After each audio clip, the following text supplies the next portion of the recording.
第二届草尾台南评选结果出炉，日前由台南市政府副秘书长王永志代表市长黄伟摕颁发认证奖牌予得奖店家，现场也邀请店家适当互相交流。2月中旬到4月，现在大概只有短短的2个月时间，但是我们的流量已经超过120多万，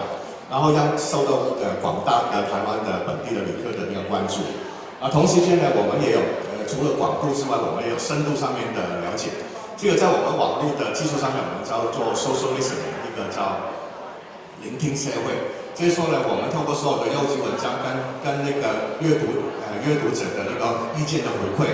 我们评选出了40家最好吃、最好玩、最好住或者最好消费的一些店。今年的主题是上有台南味，透过51位部落客各自为不同的观点甲角度来记录分享台南，呈现台南深度多面向的风貌。这次得奖的40间店家遍布伫台南10个区，包含美食、旅游、大房、购物4大类。我想谈到吃的部分我们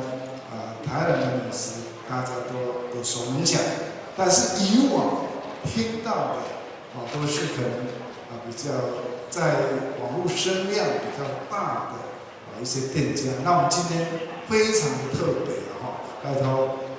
旅客那个能真执行长作为一个不一样的，把我们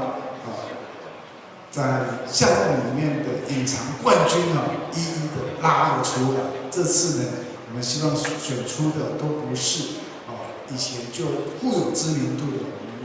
前100家的，先作为持续的来推展之外，再挑选各区是不是有隐藏版的冠军终于挑出了40家。为了当带动店家商机，台南市观光旅游局表示，后续还佫有第3重拍卡特别奖。为今仔日开始到5月底，游客只要到这40间店家拍卡，并发文投稿到活动网站，就会当参加抽奖送贺礼。台南新闻杨尚怀采访报道。